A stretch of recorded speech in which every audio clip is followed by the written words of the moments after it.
Makakarosa, good morning. Bali, July 16, araw po ng linggo.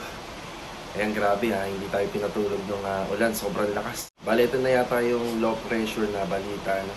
Tapos naging bagyo na siguro. Bali, ito, simula kagabi hanggang ngayong umaga.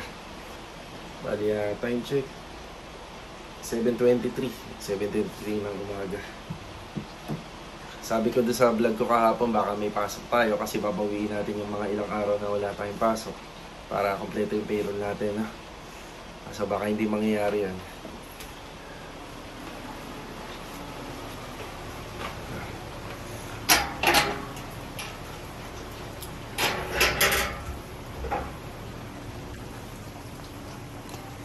Ay, grabe. Ang lakas ng ulan na yan.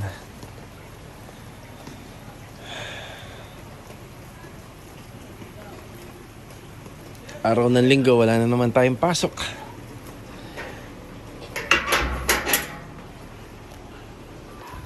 Bali ito mga karos, kakagabi nga pala, niyaya ko si Mrs. sa All Home. Diba? Bali, bumili kami ng bagong TV rack. Dapat kami yung gagawa kaso nga lang medyo busy tayo. Bumili na lang kami sa All Home. Yan, ipapakita ko sa inyo. So, ito yung dating TV rack namin. Yan, nabili namin to siguro 7 years ago. Yan, itong TV rack namin. Yan. Dati itong kulay brown. Tapos, woodlook siya, woodlook na kulay brown. Ginawa ko, pininturahan ko na lang ng epoxy. Yan, epoxy na gray. Gawa ng, nung nagpaano kami rito sa bahay, nagpa-renovate kami. Dati hindi ganito yung kulay ng tiles. Ang kulay nito, ivory. Para bumagay yung kulay. Tapos kahapon, ito yung binili namin sa All Home. Ay, inassemble ko kagabi. Inabot ako ng alas 12 ng madaling araw. Kaya assemble. Oreo! Morning, Oreo! Here. Oh, here. Yan o. Harot mo, Oreo Ay, morning, Jo! Pasok, Jo. Master Jojo. Good morning. Good morning. Uy, Oreo, pasok. Ay, naku, lumabas na naman. Saan yun? Yan. Nabol ni Master Jojo yung aso. So, ito lang. Tuwan-tuwa si Mrs. nung nabili namin to. Bali, binili namin to. Ano siya, nakabaklas Binili namin. Tapos, binuo ko na lang kagabi. Ayan, sa mga ano nga po pala, gusto ko lang i-share kasi alam niyo naman, more on row house yung mga project namin. Maluwag pa naman. Ayan, depende na lang po sa inyo. Ito, Jo. Dali na natin sa inyo. Kaso nga lang, wala akong kasya na kayo sa owner yan sa likod. Pwede na yan, no? Bagay, epoxy naman yung pintura niyan. Ito yung pinagkabalan ko kahapon, Jo. Si Mrs. Good morning. Aga ko nagising. Binuo ko kahapon. Binuo niya ng 6 na oras. 6 na oras, grabe ka naman. Nakailang naman yan, Perador? Tapos isang red doors na. Red doors. Wala, 8:45 na nag-start, diba? Huwag mo na sabihin. Siyempre, pagod. Ayan, binuo ko na.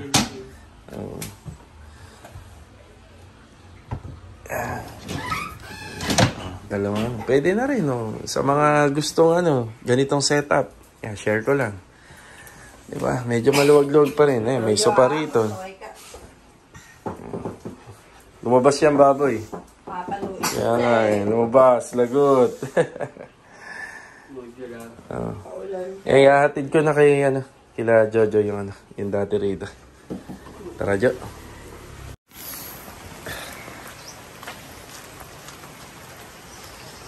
Natid lang namin ni Master Jojo sa bahay nila yung dati namin TV rack.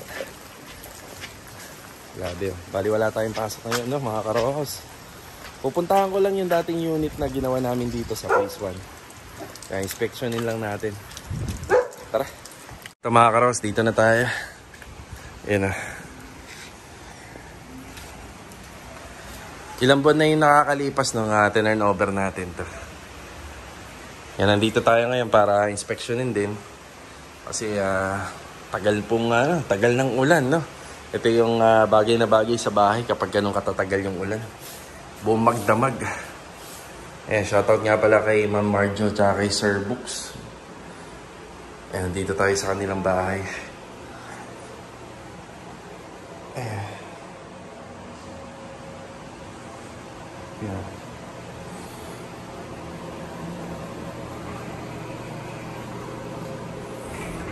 Bali mga karos, kapag hindi nyo po tinitiran yung bahay nyo, parang may ganyan, no? Ayun, no? Nagdudumi siya ng ganyan, tapos ano yan makapit yan sa tiles at saka sa pader. Diba? Yeah, ayos naman to. Ayos naman po yung unit nila. Actually, nasama ko na to sa vlog ko dati. Bumagyo rin na nakaraan. Ayos naman. Diba?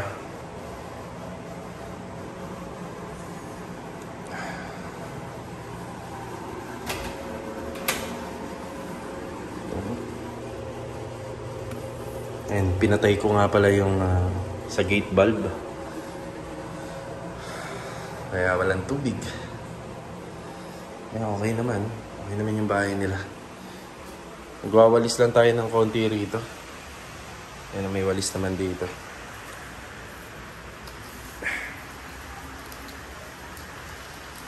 Bali, pinuntahan natin to para makita natin kung may problema, mabalikan kaagad natin.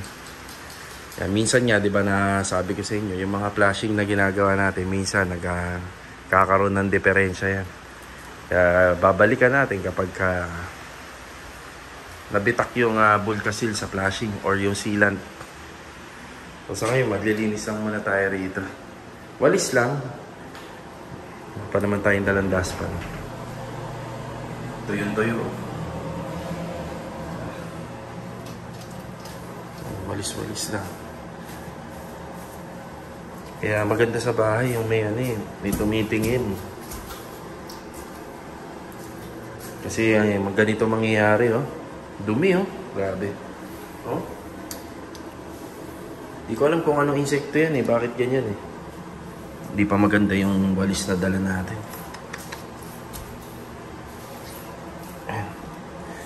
Ay, pangit ng walis. Nalalagas, Okay na yan, basta mawalisan na natin. Diba?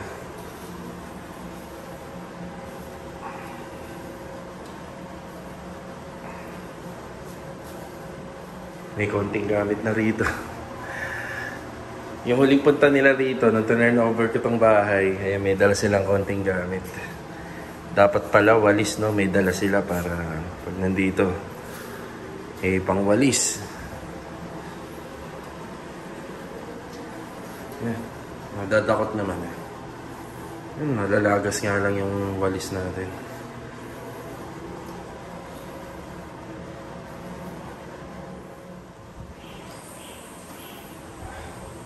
Okay na muna tayo dito. Yan, ayos naman yung bahay nila. Ayos naman, na-inspect naman natin na maayos.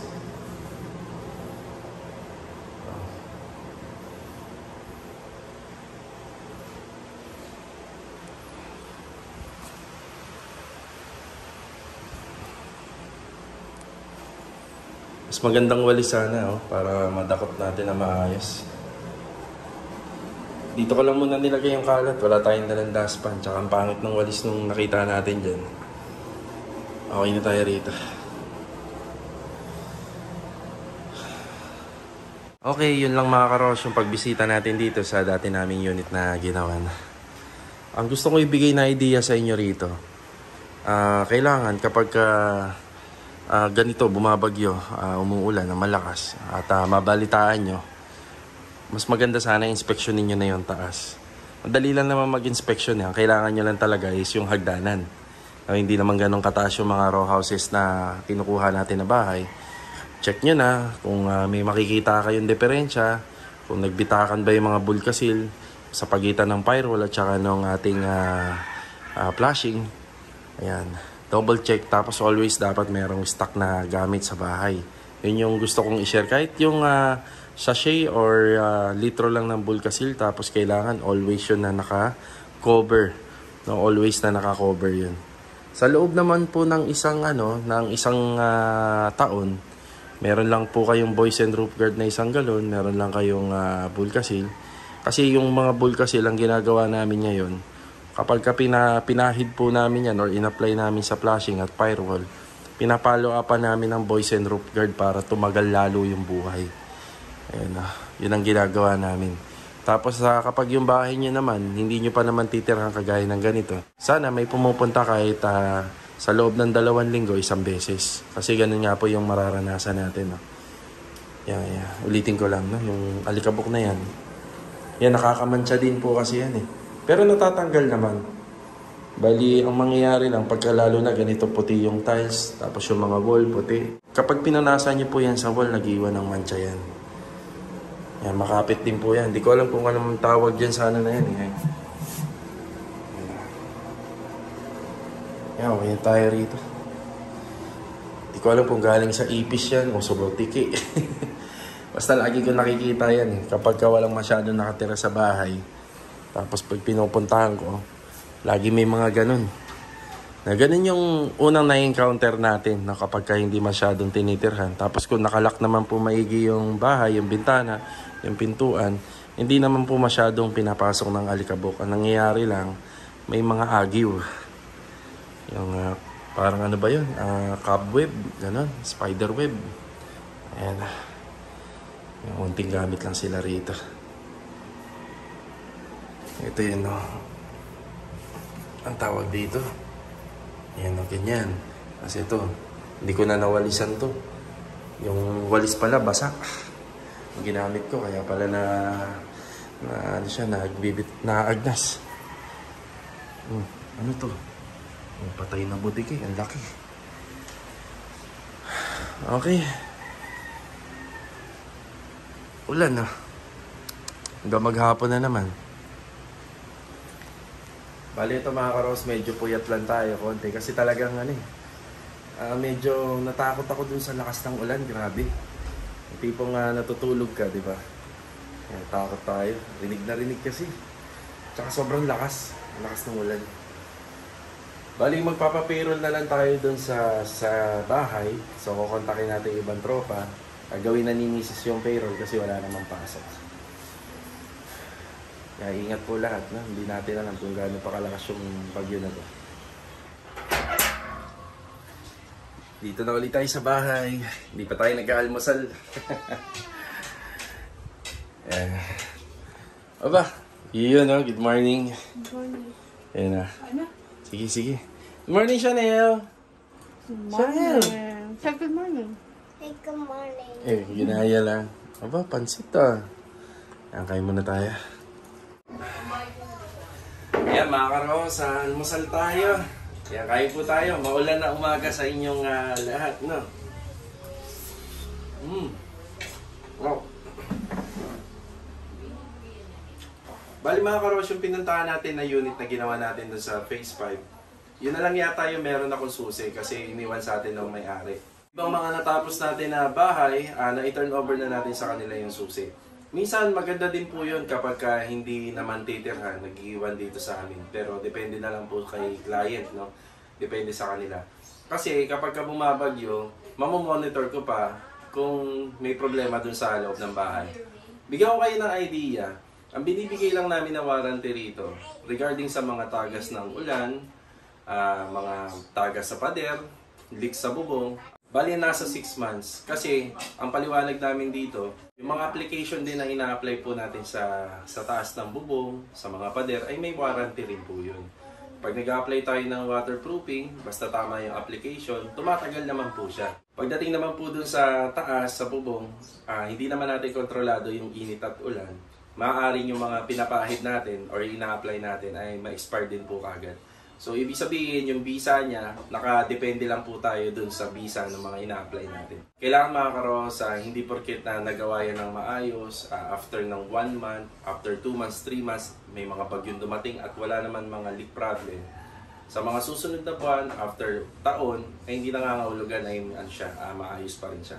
So, kailangan pa rin na bantayan, i-maintain, Para naman po tumagal yung buhay ng ating mga bubong. Ika nga, lagi ko sinasabi sa vlog, yung bubong, yan ang puso ng bahay. Ako mga karos, hanggang ngayon, taon-taon ako umakyat dito sa bubong para double check yung mga text screw, yung mga dugtungan, yung mga silat na ina-apply namin, kung okay pa ba o kung hindi pa nabibitak.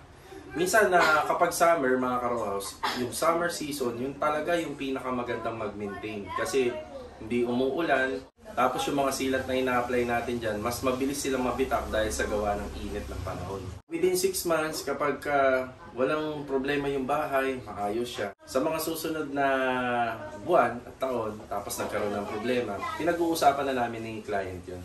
Pero within 6 months, kapag may problema, tapos kapag pasok naman sa warranty pa, yung turnover natin, doon namin binabalikan. Tapos yung service na ginagawa namin, wala naman bayad yung kasi under siya ng warranty. So, ayun. Sana nabigyan ko kayo ng idea tungkol sa ginagawa naming serbisyo dito sa mga vlogs na nakikita nyo. Mga house improvement na nakikita nyo rito sa mga vlogs namin. So, disclaimer lang mga karos, no? Magkakaiba po yung diskarte namin sa diskarte din ng iba. So, magkakaiba rin ho kami ng ibang mga contractor dito, ibang mga contractor sa labas, regarding po sa mga warranty. Nasa pag-uusap yan ng kliyente at ng contractor ng manggagawa. So, sana nabigyan ko kayo ng idea, ganun po yung sa amin, pero hindi natin pwedeng ikumpara yung pagbibigay namin ng warranty sa ibang mga manggagawa at contractor din. Yan, masal muna tayo. Oreo! Oreo! Amin! Dito! Dali! Main ka na? Ay! Wow, ba? Ba, basa ka tuloy. Tumakbo ka eh. Daddy, look. Wow, ang ganda naman yan, Chanel. I saw mommy over there. Okay. Oh, look sa camera. Here. Camera, oh. Dito, over here. Oh, say hi. Hi. Oh, pakita mo yung suot mo. Ano yan suot mo? Kanino galing yan? Look, camera. Yun, oh. Sige na. You're going to learn now. Okay, payroll na po tayo. Di inaasahan na wala tayong pasok ngayon. Yun, oh. JP, good morning.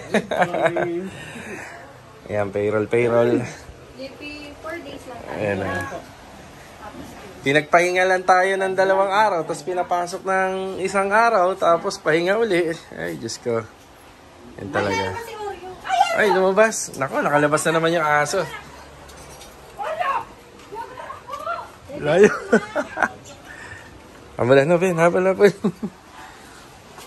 Naglagay kami ng trapal dito, mga karos, kasi ibig sabihin pag nakaganyan yan, malakas ang ulan. Malakas ang ulan yan pagka ganyan.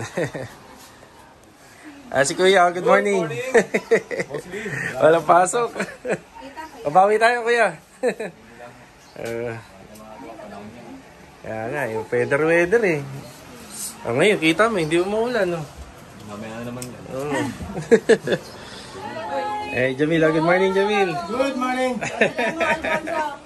Alfonso na pangalan niya ngayon. Alfonso ba? Mukhang, Alfonso eh. kita mo, malat eh. Tingnan mo. Mukhang napalaban na naman kagabi. Si Bilog, good morning, Log. Sabi sa ito. Sige, palakas sa buhay niyo. Habang nagpe-payroll yan, tinutuloy lang natin tong susunod na gagawa natin. Uy, Chanel.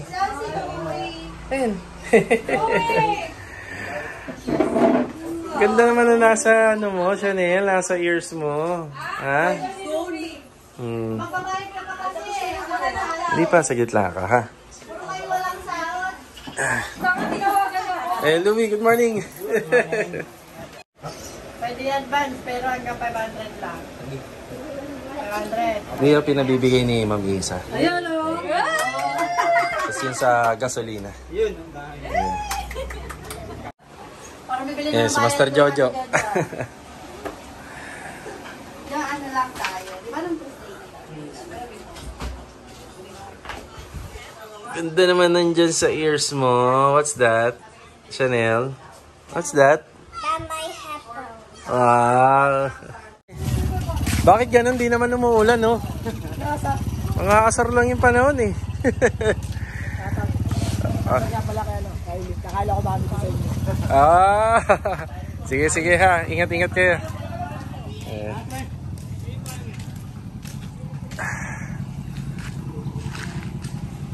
Yun lang, nawala na naman tayong pasok ngayon. Bawi na lang bukas. Ija. Okay mga karos, ito lamang po yung maikling vlog natin ngayong araw po ng linggo. Dapat may pasok po tayo kasi babawiin nga natin yung ilang araw na nawala nung mga nakaraang araw gawa nga ng bagyong dumating ngayon dito sa ating bansa. No? So sayang at hindi tayo nakapasok ngayon, pero okay lang mga karos, mas maigi naman na manigurado tayo magpahinga para na rin po sa kaligtasan at sa kalusugan ng ating mga manggagawa. Ayan mga karos, shoutout muna kay Cecilia Yulin. Ayan, kung tama po yung pronunciation. So may tanong siya rito. Ano daw ba yung pwedeng itapon sa bubong na tumutulo kahit basa yung bubong or kahit na umuulan? Sa ngayon, wala pa akong idea kung meron gano'n, pero siguro may na-invento na. Pero kung ako yung tatanungin nyo, para hindi masayang yung materials na ilalagay nyo, i-apply nyo, pahintuin nyo na lang yung ulan. Kung tumutulo yung bahay, nandyan na yan eh. Ang mangyayari na lang po, kapag guminto yung ulan, gumanda yung panahon, saka na lang po asikasuhin. Sayang yung materials. So sayang po yung i-apply nyo na mawawash out lang din. Kaya dati, mga 2017 to 2019, yung mga nire-renovate namin talaga dito, hindi pa namin ina-apply talaga 100% yung mga materials. Hindi pa kami nagsasuggest kay client ng mga additional flashing, mga kapal na yero. Quiet, Oreo, mga additional na flashing, mga kapal na yero, kasi medyo mababa yung budget cost ng renovation, lalo-lalo na kung labor materials. So ngayon, dahil na-encounter namin ng mga dati, mga nag-umabagyo, hindi talaga inapat, hindi talaga sapat yung mga materials na binibili natin para sa renovation, lalo-lalo na sa extension. So sa extension, napakaraming issue mga karos. So tayo isa, nagbi-build lang tayo ng extension sa likod at saka sa harap. Pero yung bahay na hinabutan natin, meron ng mga sariling linya yan. Kaya ngayon sa mga vlogs namin, kapag nagre-renovate kami, mapapansin nyo, yung trabaho na hindi naman namin na trabaho dun sa floor area, ay tinatrabaho namin. Like inspection, kapag meron kayong mga ganitong unit, gawa ng developer, tapos magpapapasok kayo ng manggagawa para sa house renovation, lagi nyong ipapa-inspect at ipapasama nyo dun sa renovation cost yung per inspection ng mga wirings, inspection ng ilaw, inspection ng mga pipeline, water line, kasi minsan mga karoos, yan barado.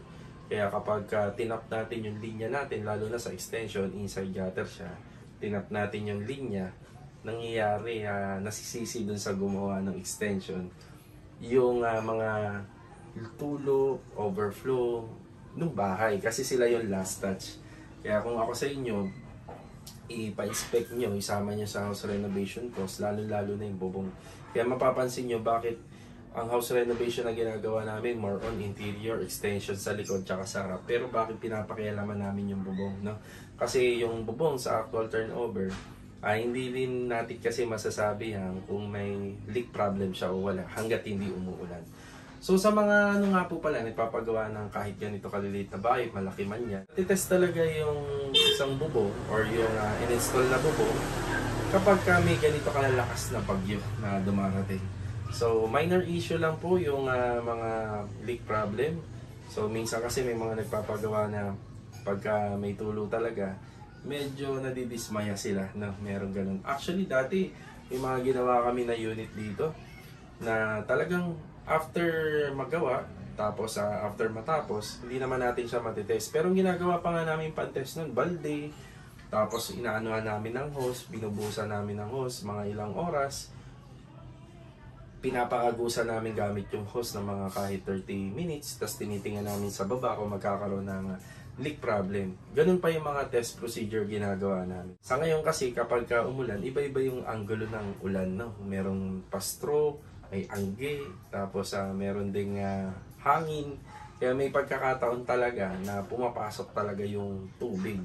Pero syempre sa tagal na rin namin nagre-renovate, meron na rin kaming mga ino-offer sa client na ganito yung bibilhin natin, ganito yung gagamitin natin, at lalagyan pa natin ng waterproofing na para solid talaga. So again, naulitin natin na mga karosa, hindi naman lahat po ng ina-apply natin ay for lifetime na. So may hangganan din yan. So tayo, nag-a-apply lang tayo, yung application, tamang application ng mga materyales, pero pag nandyan na yan, may buhay din siya. So na-expire din siya. So ulitin ko lang tungkol dito sa ating topic at saka sa content.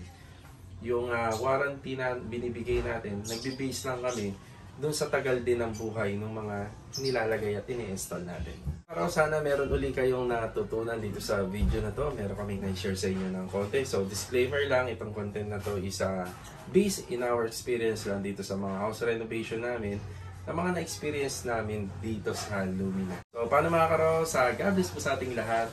Kita-kita na lang sa susunod na video. Ingat po palagi, lalong-lalo na ngayon. May mga malalakas na ulan, bagyo, laging basa ang kalsada, lalo na sa mga nagmamaneho. Ayan, ingat tayo, God bless, and paalam po muna. Punta tayo ng hardware, babayaran natin yung utang natin doon kahapon. Bakit naman ganun, no? Ang ganda ng weather, oh. Tapos wala kaming pasok. Ang hirap talagang tansyahin ng panahon, no? Hardware tayo. Babayad tayo ng utang. 270. Ito yung binili natin materialis kahapon doon sa phase 2. Wipe out tsaka yung foam. Thank you ha. Salamat. Thank you. Okay, uwi na tayo. Sayang, ang ganda ng weather, oh. Let's go.